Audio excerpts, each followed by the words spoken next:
Que aqui nós está indo que nos leva entre uns 550 muito seguro, que nos ajuda com o articulo de escola. Atualmente nós está em busca também de ganhar mais material de escola, como tas, agenda, calculator, todo outro material de escola que te ajuda, uniforme também, o que jeans também em boa condição, para se nos pode ajudar agora que mais ou menos entre 100 e 150 muito. Esta muchanan de escola básico, secundário, também tem uma universidade, API, avondmavo, dus eigenlijk die toerniveau de escola eigenlijk, e nós probamos ajudar eigenlijk cada segundo o material para distribuir donação.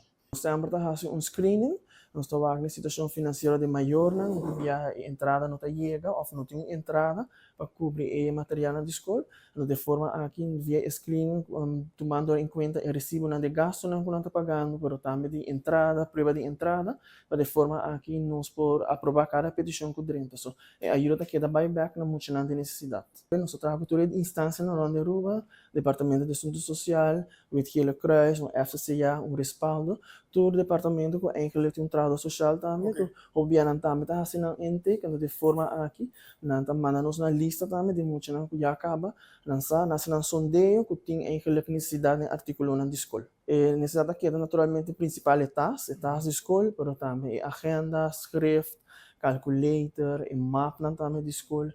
Uniforme é importante para a comunidade, sabe? Pode fazer donação também de uniforme na segunda mão, ou seja, jeans também, cats também por fazer donação de saque, sempre e quando não está quebrar, não está manchar, não tem buraco, com outro muito pode fazer bom uso disso. Se nós temos de trahador, mas também voluntário, né?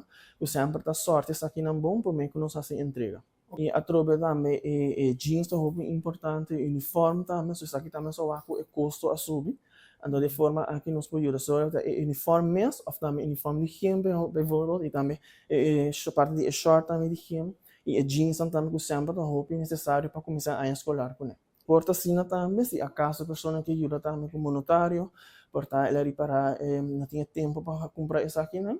E pode fazer donation também via transfer de nós. Que valor mais ou menos? Está começando com 150, e depois vai ter 350.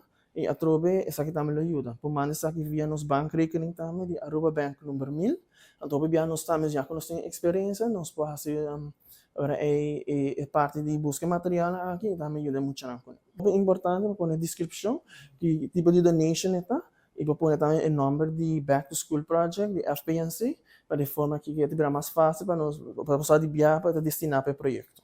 A trobe sempre botar a petição a plazo momento também que toca porque ajuda e porque aportar back na desenvolvimento e formação de educação de cada mucha, de forma que se nós temos sustento de comunidade, por uma família também, porque essa donação sempre está welcome, por essa donação na Fundacion MES, situada na Mudança 4, por tomar contato conosco também na 588-3602, por mandar-nos também message via Facebook na FPNC Aruba e nos damos informação relacionada com o projeto. Seguro agora que entre 100 para outra pessoa 155 seguro nos falta. Falta muito para ajudar. Falta muito para ajudar. Agora naturalmente nós temos mais de articulo na escola, a trobe comerciante não pode aportar isso aqui e naturalmente sempre dá para uma boa causa. A Fundação tem projeto que está sendo open aí acaba e nós quer confia em generosidade da comunidade, que sempre sabe respaldar o projeto aqui, outro projeto na Fundação, mas dessa aqui também vai ser projeto mais grande, mais exitoso, com cada contribuição que seguro está fazendo diferença.